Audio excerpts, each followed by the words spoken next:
Saya akan mulai dari PAUD dulu. Di PAUD itu ada 4 tema P5 yang kita bisa pilih, gitu ya. Tentu yang dipilih hanya satu tema saja, ya. Tema yang berbeda, 1 atau 2, ya. 1 lah, itu cukup, Bapak Ibu, jangan banyak-banyak, ya, gitu. Kemudian tema proyeknya, kalau untuk SD, SMP, SMA, Bapak Ibu bisa lihat di tabel yang saya buat ini. Jadi PAUD itu 1-2 proyek, temanya berbeda. SD itu 2-3 proyek, temanya juga beda. SMP 3-4 proyek, temanya boleh beda. SMA 3-4, temanya berbeda, dan seterusnya. Dan ini untuk 1 tahun. Jadi Bapak Ibu, kalau PAUD 1 tahun, minimal 1 proyek. Udah cukup 1 proyek saja. Mau 2, silakan, gitu ya. 3 ya, kalau kuat Bapak Ibu ya, gitu. Begitu juga SD, SMP, SMA, kita bisa lihat proporsionalnya. Kenapa? Nanti ada hubungannya dengan JP, ya, jam yang dialokasikan untuk pelaksanaan P5 ini. Nah, di sini yang saya dalam kotak merah ini tema untuk SD, SMP, sampai SMA, dan SMK. Tapi SMK ditambah 1 lagi namanya kebekerjaan di sini. Yang ini Bapak Ibu ya, kebekerjaan. 1 tema lagi, tema pilihan namanya. Nah, jenjang untuk SMK sendiri itu cukup berbeda tentunya. Untuk SMK kelas 10, dia 3 proyek. Harus 2 tema, ditambah 1 tema kebekerjaan ini. Kelas 11, 2 proyek, temanya 1. Di sini 2, ini 1 ya temanya ya, gitu. Tema pilihannya. Dan tema kebekerjaannya 1. Sedangkan SMK-nya 1 tema kebekerjaan. Gitu. Nah, SPK ini apa? SPK ini adalah sekolah internasional. Dulunya internasional, sekarang namanya sekolah SPK ya. Sekolah Perjanjian Kerjasama. Begitu. Dan sekolah ini biasanya juga sekarang diwajibkan untuk melaksanakan P5. Sekalipun sekolah ini tidak menerapkan kurikulum nasional mungkin Bapak Ibu ya. Contoh, kan kurikulum di dunia itu ada banyak. Ada Interberkeley atau ID dikenal, Interberkeley. Terus ada kedua, ada namanya Cambridge ya. Ada Pearson. Dan yang paling populer memang Cambridge dan ID begitu. Lalu ada juga dari Singapura begitu. Dan sekolah saya adalah sekolah yang kami hybridkan karena mereka belajar, kami lebur dengan kurikulum dari Singapura ya, dan sebagian dari Cambridge begitu. Nah, tapi sekolah nasional bukan sekolah internasional Bapak Ibu ya. Gitu. Jadi kami tetap menggunakan metode yang ada minimal 2 proyek ya, dengan 2 tema yang berbeda, itu boleh. Gitu. Dalam 1 tahun ajaran ya Bapak Ibu ya. Gitu. Jadi boleh saja 1 tema, satu proyek itu untuk 1 tahun, boleh-boleh saja, begitu. Nah, terus bagaimana cara melakukannya di sekolah? Jika Bapak Ibu adalah pembuat kebijakan di sekolah, kepala sekolah misalnya, kita bisa pilih ini, ada 3 metode. 1 metode adalah pilih 1 hari dalam seminggu, dan ambil seluruh JP-nya pelaksanaan P5 di hari itu. Contoh di sekolah kami P5 Bapak Ibu itu di hari Jumat full dari pagi sampai sore. Lalu di kelas yang lain, yaitu di kelas 10, saya kebetulan lagi menyelesaikan yang di SMA, karena saya lagi bikin alur P5 sama modul ajarnya sekaligus asesmennya, itu untuk kelas 10 dan 11 begitu. Dan ini kita mau selesai, kita mau pindah ke SMP dan SD setelah ini begitu. Nah, itu Bapak Ibu, kelas 7-8-nya hari Jumat full, Senin, Selasa, Rabunya, dan Senin, Selasa, Rabu kami pilihkan yang alokasi 1-2 jam pelajaran per hari. Di mana? Jam terakhir. Gitu. Misalnya kita pakai untuk P5. Itu boleh juga. Jadi boleh dijadikan jam terakhir, 2 jam terakhir, pelajaran terakhir atau 1 jam, atau diambilkan 1 hari penuh dari minggu. Di satu hari di antara Senin sampai Sabtu ya, begitu. Minggu kalau sekolah itu buka sampai Sabtu ya, sampai Sabtu begitu. Pilih salah satu dan kami pilih di hari Jumat pada saat itu.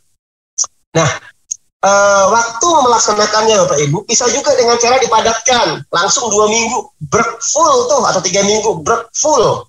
1 bulan gitu, itu P5. Tidak ada pelajaran lain. Boleh nggak? Boleh. Nah, tinggal kepala sekolah mau pakai yang mana nih? Sistem bloknya ini, sistem hari, atau sistem alokasi waktu jam. Begitu ya. Nah, ini tergantung dari kebijakan sekolah enaknya yang mana. Begitu. Kalau kami memilihnya adalah opsi 1 ini dan opsi 2. Begitu, Bapak Ibu ya. Nah, itu teknis pemilihan waktu pelaksanaannya di sekolah. Lalu berikutnya adalah Saya akan masuk ke dasar awal bagaimana kita akan menerapkan ini dengan teorinya Wiggins, Grant, dan McTee ya. Yang dikatakan oleh beliau adalah ada 6 dimensi Bapak Ibu pemikiran itu yang disebut dengan pemikiran design thinking. Yaitu ada 6, penjelasan, interpretasi, aplikasi, perspektif, empati, dan refleksi diri. Ini bukan hal yang baru karena sudah ada tahun 2005, tapi kalau Bapak Ibu baca buku yang baru dari beliau di tahun 2011 judulnya The Understanding by Design Guide to Creating High Quality Units, itu menemukan bagaimana melaksanakan design thinking atau P5 ini lebih menarik dan efektif begitu. Nah, jadi berpikirnya terbalik ya Pak Ibu. Saya akan jelaskan dari 6 gambar ini dulu. Ya, yang pertama tadi penjelasan, interpretasi, aplikasi, itu adalah dimensi pemikiran. Contoh, bisa saja anak itu paham di penjelasan, tapi tidak selalu aplikatif mengerjakan. Contoh, kita ambil agama Islam, sholat misalnya, sholat 5 waktu. Misalnya anak itu tajwidnya, bacaannya, ya itu bagus, ayat bacaannya surah yang dipilih untuk waktu praktek sholatnya adalah yang paling panjang gitu misalnya, Al-Baqarah misalnya begitu Ibu ya. Tapi si A bisa, si B itu hanya surah Anas begitu, ayatnya pendek sekali gitu misalnya. Tetapi si A itu jarang ke masjid pada saat zuhur, si B itu paling sering ke zuhur, yaitu aplikasi. Nah ini jalan. Artinya si B di pemahaman aplikasi, si A di pemahaman penjelasan. Apakah dua-dua itu tas? Itu dasarnya. Begitu Bapak Ibu. Saya nggak panjang di situ. Saya akan masuk ke konsep berpikirnya backward design, yaitu berpikir terbalik Bapak Ibu ya. Jadi kita akan mengajak Bapak Ibu untuk berpikir terbalik ketika menyusun P5. Jadi kalau menyusun P5 itu mulainya ekspektasi dulu, baru kemudian produknya apa. Jadi ekspektasi itu adalah produknya apa, Bapak Ibu. Gitu. Mau buat apa nih anak-anak? Bikin buku kah? Bikin produk apa? Layanan apa? Dan itu adalah ekspektasi kita. Dari situ baru kita bisa susun. Contoh, saya mau buat mie goreng yang enak banget tapi pedas. Saya ulang, mie goreng yang enak banget tapi pedas buat 5 porsi. Dari sini ekspektasinya jelas, 5 porsi pedas, ya. 5 porsi pedas mie goreng. Nah sekarang tinggal buat instruksinya bagaimana cara membuat 5 tadi. Nah jadi mudah menyusun P5-nya. Jadi jangan mulai dari tujuan pembelajarannya apa, nanti itu. Kita masuk dulu ke ekspektasi kita, produknya apa. Baru kita siapkan instruksi melakukannya sampai jadi mie goreng tadi bagaimana, lalu kita susun kegiatan belajarnya yang menarik, baru kita tentukan assessment dan tuntutannya. Itu yang dimaksud dengan 5 hal yang penting dalam backward design-nya Wiggins gitu. Dan inilah yang diramu oleh Kemendikbudristek, tim kurikulumnya, pengembang kurikulum, jadilah nanti yang disebut dengan susunan terbalik. Jadi kita mulai dulu dengan produknya, asesmennya, baru langkah-langkahnya. Begitu, Bapak Ibu ya. Nah, bagaimana menerapkan P5? Maka ada 3 pendekatan yang saya rangkum, Bapak Ibu. Ya. Yaitu ini tahapan P5. Jadi kalau bikin P5 itu ada 5 tahapan. Tapi nggak kaku, Bapak Ibu ya. Kan seringkali saya temukan P5 yang di mana-mana, hampir semua sekolah pakai yang ini nih. Pengenalan dulu alurnya, setelah itu alur keduanya kontekstual, alur ketiganya aksi, keempat refleksi, kelima tindak lanjut, gitu. Selalu itu. Nggak harus itu Bapak Ibu. Bisa diganti, ya. Modelnya boleh yang lain. Misalnya metodenya adalah metode ini. Mengamati, mendefinisikan, menggagas, memilih, merefleksikan. Ini juga bisa untuk P5 alurnya. Jadi nggak kaku di sini. Ini pengawas harus tahu nih, pengawas sekolah. Kenapa? Karena jangan saya pengawas sekolah kaku di sini nih. Ada sekolah yang pakai ini disalahin. Ini nggak bener nih alurnya. Enggak. Merdeka belajar itu artinya kita bisa memilih pendekatan apapun alurnya selama itu adalah memang terbukti dan memang ada teori dasarnya. Begitu. Ya. Yang ketiga adalah metodenya temukan, bayangkan, lakukan, bagikan. Atau kita sebut dengan find, imagine, do, and share. Begitu. 4 langkah ini.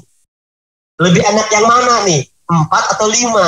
Nah, itu dikontekskan dengan kebutuhan Bapak Ibu di sekolah, alurnya ya. Dan ingat waktu menyusun ini pakai tim, jangan sendiri Bapak Ibu. Dan salah kepala sekolah kalau bikin P5 wali kelasnya suruh ngerjain sendirian, mati ya Bapak Ibu ya. Capek itu. T5 kalau sendirian. Pakai tim, buat tim, bagi tugas. Siapa yang akan mengisi materi A, B, C, dan seterusnya. Nanti akan saya akan tunjukkan. Ya. Nah, itu Bapak Ibu yang paling penting waktu kita melakukan T5 ini. Kita pilih alur yang mana. Pak Is, boleh nggak saya pakai metode lain? Boleh. Pendekatan apa misalnya? Design thinking. Beneran nih saya mau pakai design thinking. Ada ideasi, prototyping, testing ya, sama feedback. Boleh nggak? Boleh. Jadi nggak baku di 3 ini. Selama ada rujukannya, ada referensi ilmiahnya, ada kajiannya, boleh dipakai selama itu benar.